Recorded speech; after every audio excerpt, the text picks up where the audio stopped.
Les larmes tombaient silencieusement sur le gâteau au chocolat, tandis qu'elle allumait la seule bougie. Personne ne savait.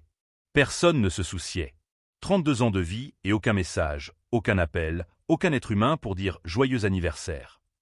Elle ferma les yeux, prête à souffler la bougie, quand elle entendit des pas derrière elle.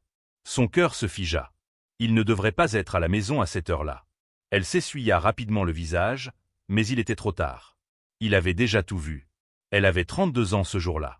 5 d'entre eux passaient à nettoyer les mêmes couloirs, laver la vaisselle, faire les mêmes lits. 5 ans à être invisible. Elle se levait avant le lever du soleil et se couchait après que la lune était déjà haute. Ses mains étaient calleuses à force de frotter, son dos douloureux à force de se pencher. Mais le pire n'était pas la douleur physique. Le pire était de revenir dans la petite chambre au fond de la propriété et de réaliser que personne au monde ne pourrait dire si elle existait ou non. Elle alluma la bougie solitaire au centre du gâteau. La flamme dansait doucement, éclairant son visage fatigué. Elle ferma les yeux. Elle ne fit aucun vœu. Les vœux étaient pour ceux qui avaient encore de l'espoir. Elle laissa simplement les larmes couler silencieusement sur ses joues en soufflant la bougie. Le son des pas la fit figer. Il entra dans la cuisine portant un costume froissé, la cravate desserrée, les cheveux en désordre. Il semblait épuisé. Elle s'essuya rapidement le visage avec le dos de ses mains et se leva du tabouret, prête à disparaître comme elle le faisait toujours à son arrivée. Mais cette fois, c'était différent. Il la regarda. Vraiment regarda. Pas comme on regarde un meuble ou un objet. Il regarda comme on regarde une personne. « Tu pleures », dit-il. Ce n'était pas une question. Elle baissa la tête, honteuse. « Désolé, monsieur. J'allais déjà partir. Je ne voulais pas déranger. » Déranger. Il fronça les sourcils. Puis ses yeux se posèrent sur le petit gâteau sur le comptoir. Sur la bougie encore fumante. Quelque chose changea dans son expression. « C'est ton anniversaire. » Elle acquiesça brièvement, sans le regarder. « Oui, monsieur. »« Et tu es seule. » Elle ne répondit pas. La réponse était évidente. Il resta debout un long moment, simplement à observer. Puis quelque chose de complètement inattendu se produisit. Il tira une chaise et s'assit à la table. « Puis-je m'asseoir avec toi ?» Elle leva les yeux, choquée. « Monsieur. » « Ton anniversaire. Personne ne devrait être seul. » Il regarda le gâteau. Il a l'air bon. Je ne sais pas si c'est approprié. Approprié. Il laissa échapper un rire amer. J'habite dans cette immense maison depuis 3 ans. Tu sais combien de vraies conversations j'ai eues ici? Combien de fois quelqu'un s'est assis avec moi sans rien vouloir en retour? Elle hésita, mais revint lentement s'asseoir sur le tabouret. Il coupa 2 morceaux du gâteau avec le même couteau qu'elle avait fait tomber quelques minutes plus tôt. Il mit un morceau dans une assiette et le poussa vers elle. « Comment tu t'appelles » demanda-t-il. Elle cligna des yeux, surprise. Il ne l'avait jamais demandé avant. « Elena. »« Elena. » Il répéta, comme s'il testait le son. « Depuis combien de temps travailles-tu ici ?»« 5 ans, monsieur. »« 5 ans. » Il baissa les yeux. « Et je n'ai jamais demandé ton nom. » Le silence qui suivit fut inconfortable. Mais ce n'était pas le silence habituel de l'invisibilité. C'était différent. C'était le silence de 2 personnes réalisant, en même temps, à quel point elles étaient seules. « Ma femme est morte il y a 4 ans, » dit-il soudain. « Cancer. » C'était rapide. Un jour elle riait dans la cuisine, 6 mois plus tard elle était dans un cercueil. Il fixa le gâteau sans vraiment le voir. Le premier anniversaire sans elle, je me suis réveillé et j'ai réalisé que je n'avais personne à appeler. Personne qui se souciait vraiment. Juste des gens voulant quelque chose. De l'argent. Des contacts. Des faveurs. Il leva les yeux vers Elena. Tu sais ce que c'est d'être entouré de gens et pourtant être complètement seul. Elena sentit un nœud dans la gorge. Oui, monsieur. Je sais. On appelle ça la solitude. Mais ce n'est pas seulement la solitude. C'est pire. C'est l'invisibilité. Il prit une gorgée d'eau. J'ai construit un empire. Des hôtels dans 3 pays. Des centaines d'employés. Des millions à la banque. Et tout cela ne vaut rien quand tu te réveilles au milieu de la nuit et que tu réalises que personne ne ressentira ton absence quand tu partiras. Elena ne savait pas quoi dire. Alors elle ne dit rien. Elle écouta simplement. « Tu as de la famille » demanda-t-il. « Non, monsieur. Mes parents sont morts quand j'étais enfant. J'ai grandi dans un orphelinat. » « Des amis ?» Elle hésita. « je n'ai pas beaucoup de temps libre. Il acquiesça lentement, comme s'il comprenait parfaitement. Alors nous sommes deux fantômes vivants dans la même maison. Quelque chose dans ces mots toucha un endroit profond en elle. Pour la première fois depuis des années, Elena ne se sentit pas seule. Même si ce n'était que pour quelques minutes. Même si cela ne se reproduirait jamais. Ils mangèrent le gâteau en silence. Mais ce n'était pas un silence vide. Il était rempli de compréhension mutuelle. Quand il eut terminé, il se leva et se dirigea vers la porte. Mais avant de partir, il se retourna. « Merci, Elena, de m'avoir laissé m'asseoir avec toi. » Elle resta là, seule à nouveau, regardant l'assiette vide. Mais quelque chose avait changé. Quelque chose de petit, mais significatif. Cette nuit-là, alors qu'elle s'allongeait dans son petit lit, Elena ne pouvait pas cesser de penser à ce moment. Pour la première fois depuis longtemps, quelqu'un l'avait vue. Vraiment vue. Et si tu aimes cette histoire, n'oublie pas de t'abonner à la chaîne pour ne pas manquer les prochains chapitres de ce voyage émouvant. Dans les jours suivants, la routine continua comme toujours. Elena nettoyait, cuisinait, rangeait. Il travaillait dans son bureau, parlait au téléphone, recevait des visites d'affaires. Mais de temps en temps, leurs regards se croisaient dans les couloirs. Et quelque chose d'inexprimé passait entre eux. Une reconnaissance. Un souvenir partagé de cette nuit-là. Ce fut le vendredi suivant que tout commença vraiment à changer. Il rentra à la maison plus tôt que d'habitude. Elena nettoyait le salon quand il apparut à la porte. « Elena, dit-il, tu dînes. » Elle le regarda, confuse. « Pardon, monsieur. »« La nourriture. Tu manges le soir ou seulement pendant la journée ? » Je mange généralement dans ma chambre après avoir terminé mes tâches. »« Toute seule. »« Oui, monsieur. » Il resta un moment, pensif. « Ce soir, dîne avec moi. Dans la salle à manger. À 8 heures. »« Monsieur, je ne pense pas que... » »« S'il te plaît. » Il l'interrompit. « Je ne mange pas avec une employée. Avec une personne. » Elena sentit son cœur s'accélérer. C'était complètement inapproprié. Même dangereux. Mais quelque chose dans sa voix, dans ses yeux, la fit accepter. « À 8 heures, » murmura-t-elle. À 8 heures précises, Elena descendit les escaliers, les mains moites de stress. Elle avait changé son uniforme de travail pour une robe simple bleu marine, la seule qu'elle possédait à part ses vêtements de nuit. Ses cheveux étaient attachés en un chignon bas. Elle se sentait exposée, vulnérable, complètement hors de sa place. La table à manger était dressée. Pas avec l'opulence qu'il utilisait pour recevoir ses invités d'affaires. C'était différent. 2 assiettes simples, des couverts basiques, une bouteille de vin et 2 verres. Il se tenait debout près de la fenêtre, observant la ville illuminée en contrebas. « Tu es venu, » dit-il en se tournant avec un sourire discret. « Je t'avais dit que je viendrais, monsieur. »« S'il te plaît, arrête de m'appeler monsieur. Je m'appelle Leonardo. » Elena frissonna.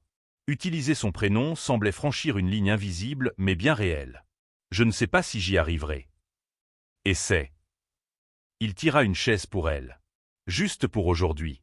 Juste pendant le dîner. » Elle s'assit, raide, les mains posées sur ses genoux. Leonardo servit le vin et s'installa en face d'elle. Il avait préparé le repas lui-même, ce qu'Elena découvrit avec surprise. Des pâtes simples, sauce tomate, pain italien. « Tu cuisines ?» demanda-t-elle, véritablement choquée. « Avant d'avoir de l'argent, je faisais tout moi-même. Je cuisinais, nettoyais, faisais la lessive. » Il haussa les épaules. « Parfois, ces jours me manquent. Quand la vie était compliquée, mais réelle. » Ils commencèrent à manger. Au début, dans un silence embarrassant. Mais peu à peu, Leonardo commença à poser des questions. Des questions que personne n'avait jamais posées à Elena. Sur son enfance, ses rêves, ce qu'elle aimait faire pendant ses rares moments libres. Elena répondit prudemment au début. Mais il y avait quelque chose chez Leonardo qui la faisait se sentir en sécurité. Il écoutait. Vraiment écoutait. Il n'interrompait pas, ne changeait pas de sujet pour parler de lui-même. Il écoutait simplement avec une attention sincère. « Je voulais étudier », admit Elena à voix basse. « Quand j'étais plus jeune, je rêvais d'aller à l'université. De devenir professeur, peut-être. Mais je n'avais pas d'argent. Et quand on a plus de 25 ans sans études, les portes commencent à se fermer. »« Il n'est jamais trop tard, » dit Leonardo. « Pour certains, si. » Elena esquissa un sourire triste. « Pour des gens comme moi, les opportunités ne se présentent pas 2 fois. » Leonardo resta silencieux un moment. Puis il changea de sujet, mais Elena remarqua qu'il avait enregistré cette information quelque part dans son esprit. Les semaines suivantes apportèrent un changement subtil mais perceptible dans la dynamique de la maison. Leonardo commença à rentrer plus tôt. Parfois, il apparaissait dans la cuisine pendant qu'Elena préparait le dîner. Il restait là, discutant calmement, racontant sa journée. Elle trouvait cela étrange, mais commença à attendre ces moments. C'est alors qu'Isabla apparut. Elle arriva un jeudi après-midi dans une voiture importée rouge, portant une robe coûtant plus que ce qu'Elena gagnait en 6 mois. Elle était belle d'une manière calculée. Cheveux blonds parfaitement brossés, maquillage impeccable, bijoux discrets mais très coûteux.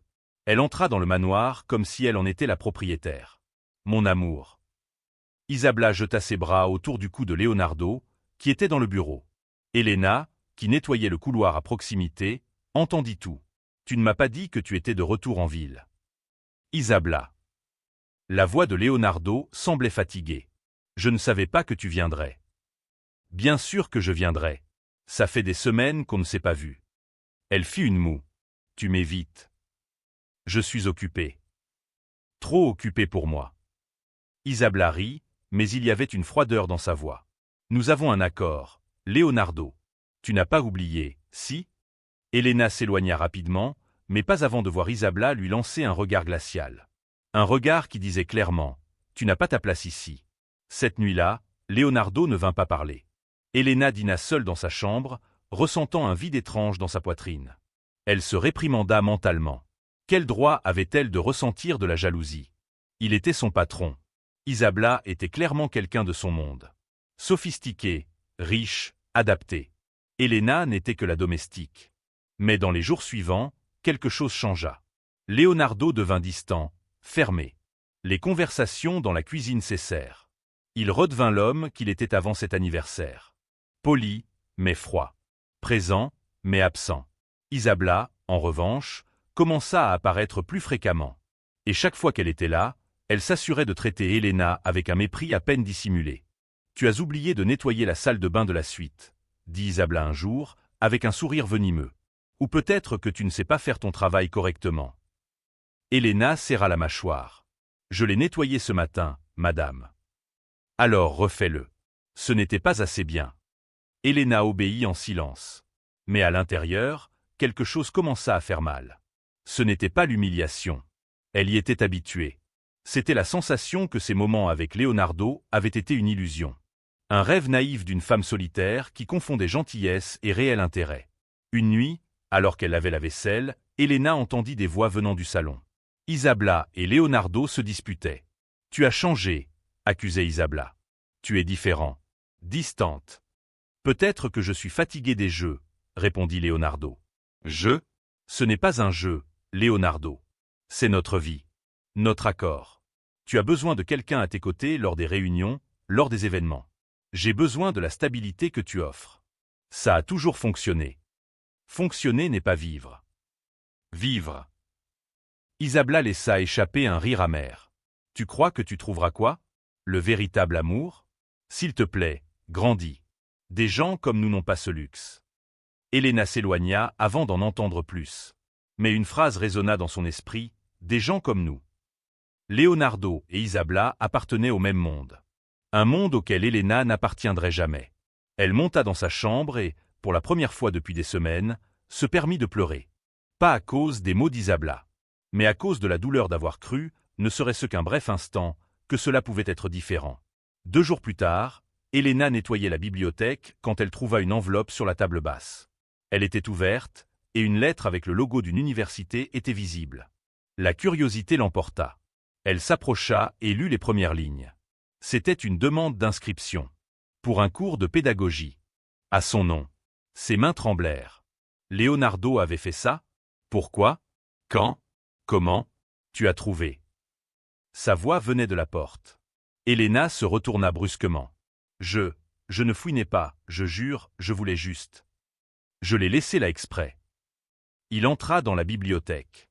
Je voulais que tu vois. Pourquoi as-tu fait ça? Parce que tu as dit que tu voulais étudier. Et j'ai les moyens d'aider. Je ne peux pas accepter. Elena fit un pas en arrière. Ce serait inapproprié. Inapproprié. Leonardo fronça les sourcils. Pourquoi? Parce que... Elena peinait à trouver ses mots. Parce que je suis ta domestique. Parce que tu as Isabla. Parce que ça n'a pas de sens. Isabla ne signifie rien pour moi.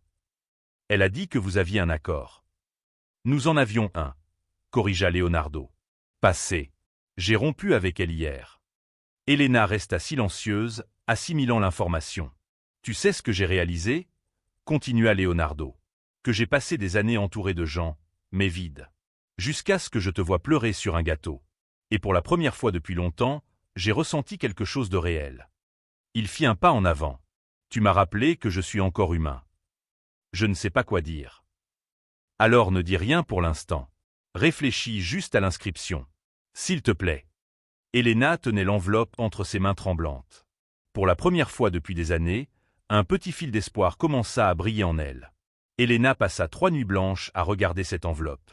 L'inscription était remplie, il ne manquait que sa signature et l'envoi. Mais quelque chose l'en empêchait. La peur, peut-être. Ou la certitude profonde qu'accepter cela changerait tout entre elle et Leonardo d'une manière irréversible.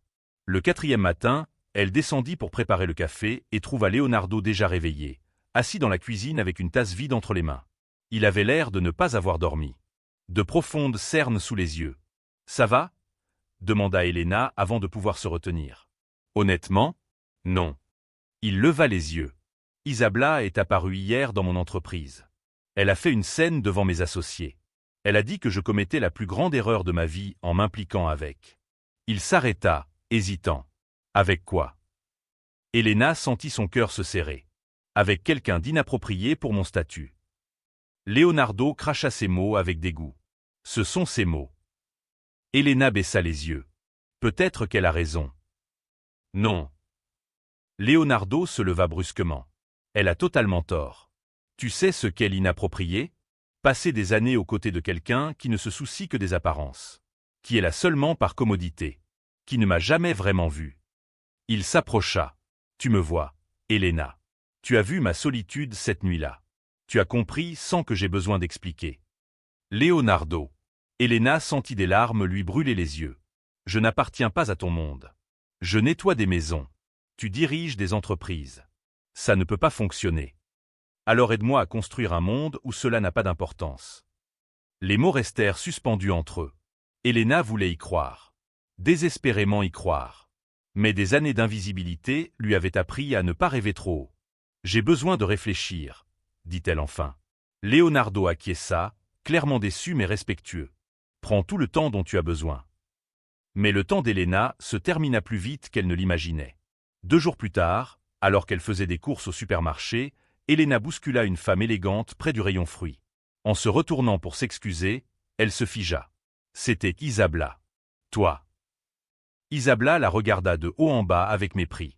La petite employée qui pense pouvoir séduire un millionnaire. Je ne séduis personne. Non. Isabla croisa les bras. Alors pourquoi Leonardo a-t-il changé autant? Pourquoi pense-t-il soudain qu'il peut vivre un conte de fées? Ce n'est pas mon problème. Mais c'est le mien. Isabla fit un pas en avant, baissant la voix. Tu crois connaître Leonardo? Tu ne sais rien. C'est un homme d'affaires. Pratique. Rationnel. Et tu sais ce que font les hommes comme lui? Ils en profitent. Il se lassera de toi dans quelques mois et tu resteras avec quoi? Pas de travail, pas de référence, pas d'avenir. Elle sourit froidement. À moins que tu sois maligne et que tu prennes ce que tu peux pendant qu'il s'intéresse encore. Elena resta figée dans le couloir du supermarché pendant de longues minutes après le départ d'Isabla. Les mots avaient touché chacune de ses insécurités et les avaient amplifiées jusqu'à devenir assourdissantes. Ce soir-là, elle ne put regarder Leonardo dans les yeux pendant le dîner qu'il avait insisté pour partager à nouveau. « Il s'est passé quelque chose ?» demanda-t-il. « J'ai rencontré Isabla aujourd'hui. » Le visage de Leonardo se ferma. Qu'a-t-elle dit? Que tu vas te lasser de moi. Que je devrais prendre ce que je peux et partir avant d'être rejetée. Elena leva enfin les yeux. Elle a tort. Complètement. Leonardo posa sa fourchette. Elena, je ne sais pas comment te le prouver. Je ne sais pas quels mots utiliser ni quel geste faire. Mais je sais ce que je ressens. Et ce n'est pas passager. Ce n'est pas un caprice. Comment peux-tu en être sûr? Parce que pour la première fois depuis des années, Je me réveille en ayant envie de me réveiller. Je rentre chez moi parce que je veux être ici, pas parce que je n'ai nulle part ailleurs. Il tendit la main sur la table. Tu as ramené la vie dans cette maison. En moi. Helena regarda la main tendue. C'était un choix. La prendre signifiait choisir de croire. Cela signifiait risquer son cœur dans quelque chose qui semblait impossible. Elle la prit. Les doigts de Leonardo s'entrelacèrent aux siens, et quelque chose dans la poitrine d'Helena se défit. Ce n'était pas la fin de la peur. Mais c'était le début de quelque chose de plus fort que la peur. Dans les semaines suivantes, Leonardo commença à faire des changements. Petit au début, mais significatif. Il commença à présenter Helena aux visiteurs de la maison non comme une employée, mais par son nom. Quand un de ses amis fit un commentaire irrespectueux sur elle, Leonardo le fit sortir immédiatement. « Tu n'avais pas besoin de faire ça », protesta Helena après que l'homme fut parti, furieux. « Si, je devais. » Leonardo était ferme. « Je dois montrer que tu n'es pas invisible. » Plus jamais. Mais le plus grand changement survint lorsque Leonardo annonça qu'il réorganisait sa vie. « Je vais vendre 2 des hôtels », dit-il un matin pendant le petit déjeuner. « Je ne garderai que le principal et je me consacrerai moins aux affaires. » Pourquoi? Parce que j'ai construit un empire pour combler un vide. Et j'ai réalisé que le vide ne se remplit pas avec de l'argent ou du succès. Il se remplit avec des moments réels. Avec des gens réels. Il regarda Helena. « Avec toi. » Helena sentit ses yeux brûler. « Tu en es sûr? » « Plus sûr que je ne l'ai jamais été de quoi que ce soit. » C'est alors qu'Helena prit sa propre décision. Cet après-midi-là, elle signa l'inscription pour l'université. Mais elle fit quelque chose de plus. Elle alla voir Leonardo dans son bureau et posa une lettre sur son bureau. « Qu'est-ce que c'est » demanda-t-il. « Ma démission. » Leonardo pâlit. « Quoi?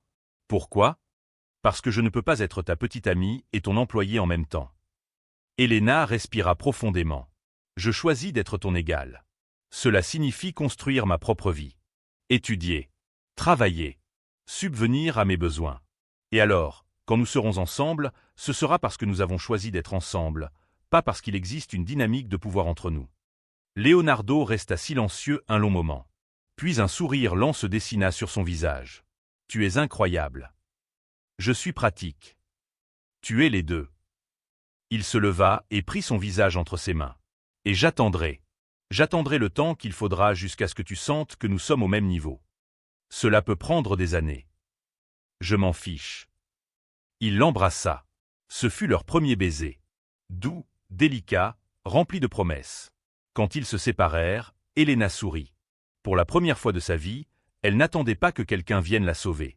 Elle se sauvait elle-même. Et choisissait, en même temps, de permettre à quelqu'un de marcher à ses côtés. 2 mois plus tard, Helena commença les cours.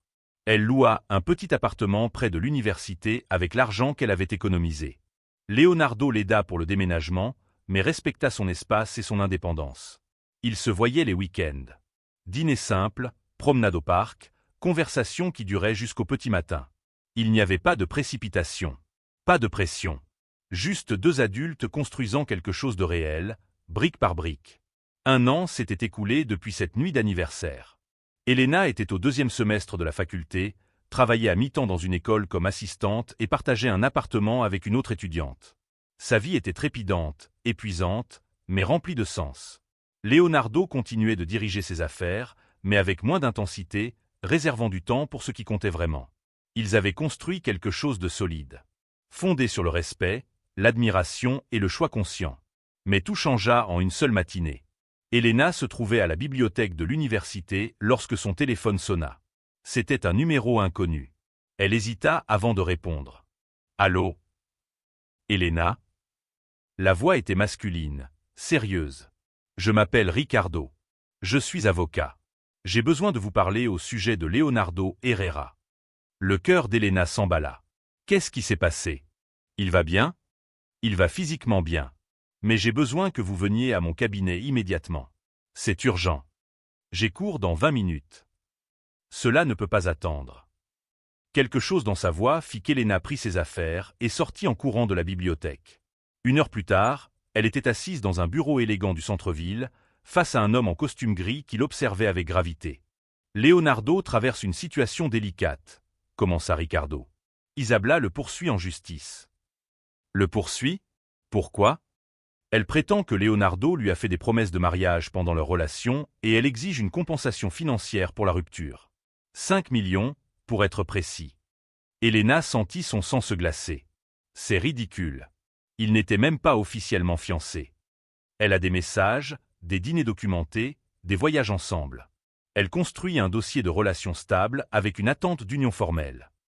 Ricardo se pencha en avant. Mais il y a pire. Elle se sert de vous. Moi. Elle soutient que Leonardo l'a quittée pour une employée, ce qui, selon ses avocats, constitue un abus de pouvoir et de manipulation. Elle essaie de transformer cela en scandale public. Elena eut la nausée. Je n'ai jamais été manipulée. J'ai pris mes propres décisions. Je sais. Leonardo le sait. Mais Isabella raconte une autre histoire dans les tabloïds. Et les histoires se vendent mieux que les faits. Il poussa un journal sur la table. La manchette hurlait. Un millionnaire abandonne sa fiancée pour une romance interdite avec une employée. Les mains d'Elena tremblaient en tenant le journal. Il y avait une photo d'elle sortant de l'université. Une autre de Leonardo entrant dans son immeuble. Ils avaient été suivis. Pourquoi me dites-vous cela? Parce que Leonardo m'a demandé de vous tenir informé. Il ne voulait pas que vous l'appreniez par les journaux. Ricardo soupira. Et parce qu'il y a autre chose. Isabella veut conclure un accord. Quel genre d'accord? Si Leonardo paie 3 millions et que vous signez un document affirmant que votre relation a commencé après leur rupture officielle, elle retire la plainte. Et si je ne signe pas? Elle fera traîner cela pendant des années. Elle détruira la réputation de Leonardo dans les affaires. Et elle fera de votre vie un enfer. Elle a déjà des journalistes qui enquêtent sur votre passé. Elena ferma les yeux. Elle savait ce qu'Isabella trouverait. Un passé de pauvreté, d'orphelinat, de lutte. Rien dont elle ait honte, mais des choses qui pouvaient être déformées, transformées en armes. Où est Leonardo? En réunion avec les actionnaires. Il le presse de régler cela rapidement. Les scandales affectent les affaires. Elena se leva. Je dois lui parler. Il m'a dit que vous diriez ça. Ricardo lui tendit une carte avec une adresse. Il sera là à 6 heures. Il était 4 heures. Elena passa les 2 heures suivantes à marcher dans la ville, à réfléchir. Isabella utilisait l'unique arme qui faisait vraiment mal, la honte publique. Elle essayait de transformer quelque chose de beau en quelque chose de sordide. À 6 heures précises, Elena entra dans le café indiqué sur la carte. Leonardo était déjà là, assis à une table au fond. Il paraissait épuisé, mais son visage s'illumina en la voyant. « Tu es venu. »« Bien sûr que je suis venu. » Elena s'assit. « Pourquoi tu ne m'as rien dit? » « Parce que je voulais te protéger de ça. Je n'ai pas besoin de protection. J'ai besoin d'honnêteté. » Leonardo lui prit la main par-dessus la table. « Isabella essaie de nous séparer. Elle sait que je me fiche de l'argent. Mais elle se soucie de toi. Ricardo m'a parlé de l'accord. Je ne vais pas accepter. Je ne vais pas lui payer pour tenter de détruire ce que nous avons. » Leonardo. Elena inspira profondément. « Peut-être que tu devrais. » Quoi? 3 millions, c'est beaucoup d'argent, mais tu peux payer. Et ça mettrait fin à tout. Non. Leonardo fut ferme. Parce qu'il ne s'agit pas d'argent. Il s'agit d'un principe. Si je paie maintenant, j'admets que j'ai fait quelque chose de mal. Que nous avons fait quelque chose de mal. Et ce n'est pas le cas. Mais ton entreprise. Qu'elle aille au diable. Leonardo serra sa main. Elena, j'ai construit cet empire tout seul. Je peux le reconstruire si nécessaire.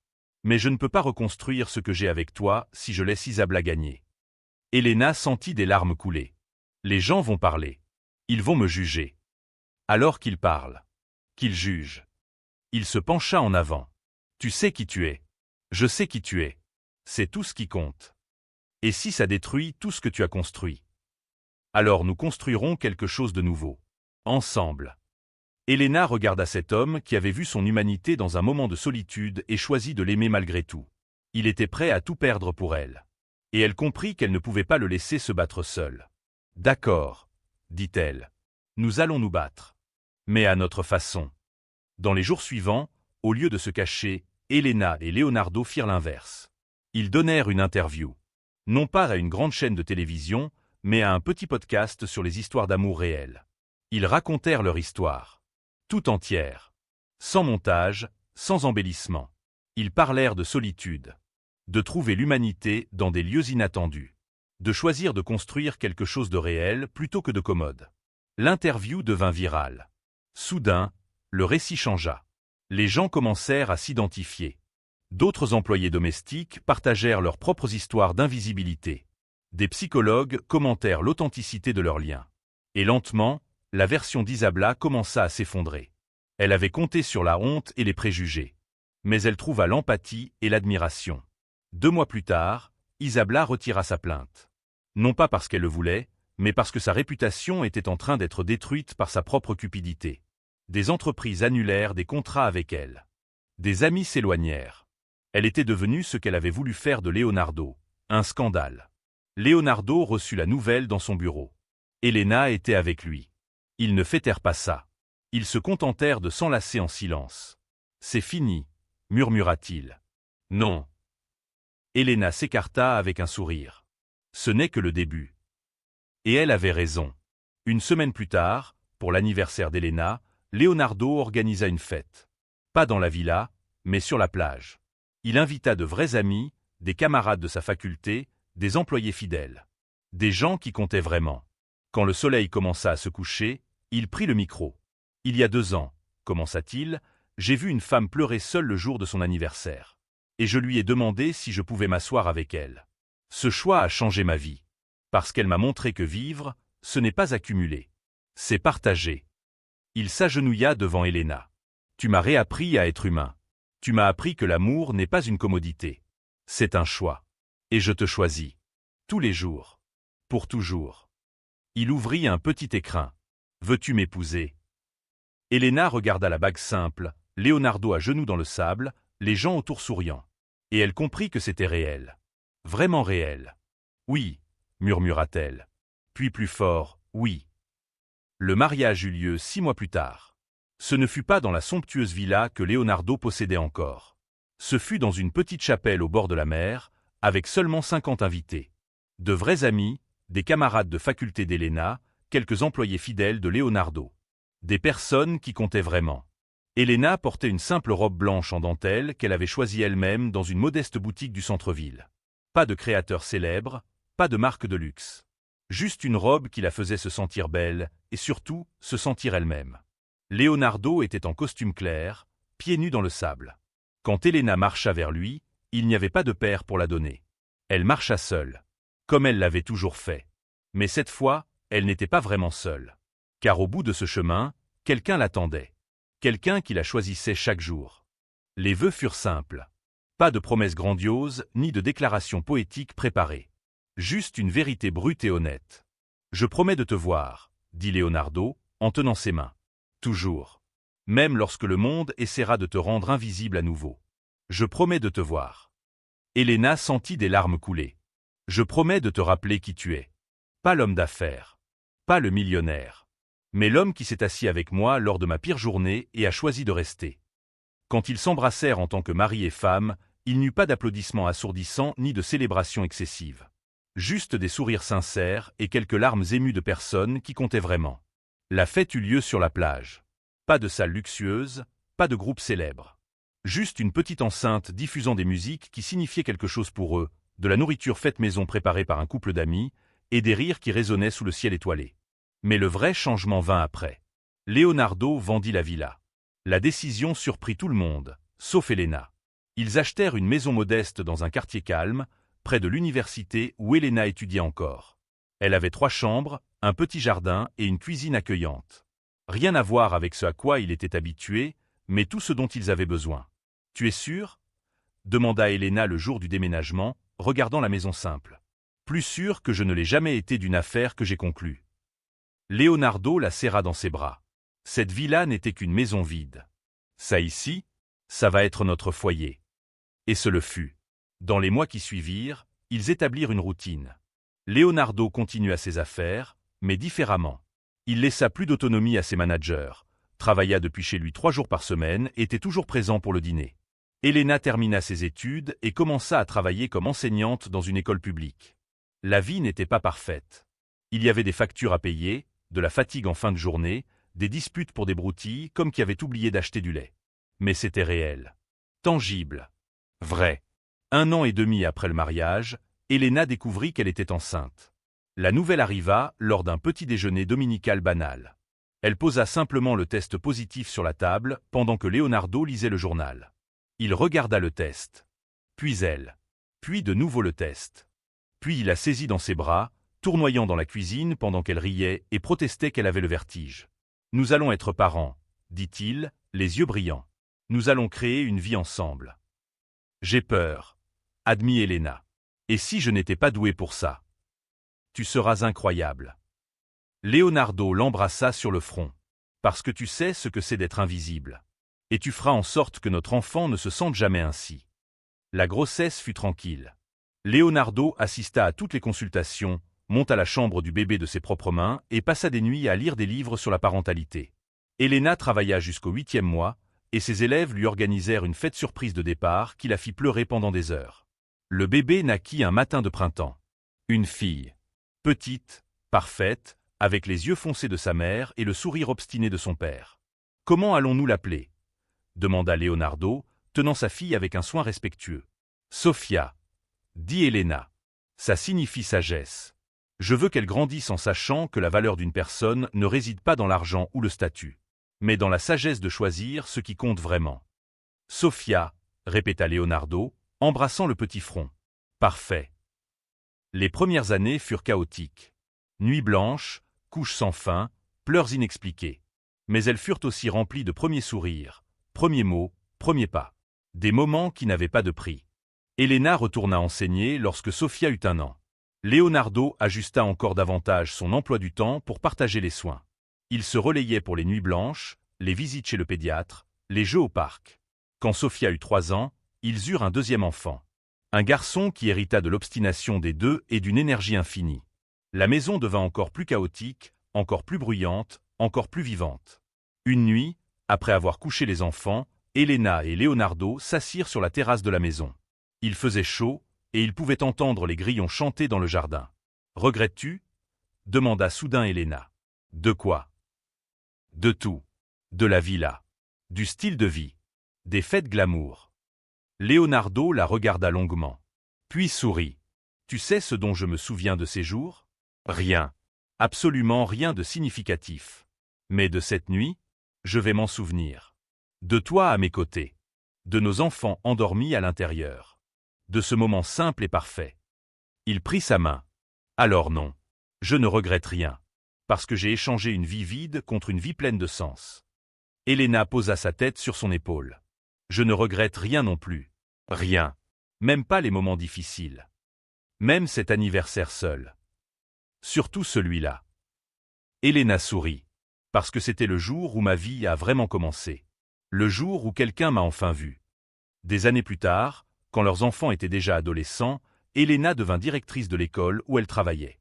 Leonardo vendit sa dernière entreprise et commença à investir dans des projets sociaux, surtout liés à l'éducation pour les jeunes défavorisés. Ils vieillissaient ensemble. Cheveux grisonnants, rides autour des yeux, mains entrelacées qui s'étaient tenues l'une l'autre à travers tout. À un anniversaire d'Elena, alors qu'elle avait 55 ans, leurs enfants organisèrent une fête surprise. Quand elle entra dans la salle et vit toute la famille réunie, elle se mit à pleurer. « Pourquoi des larmes, maman ?»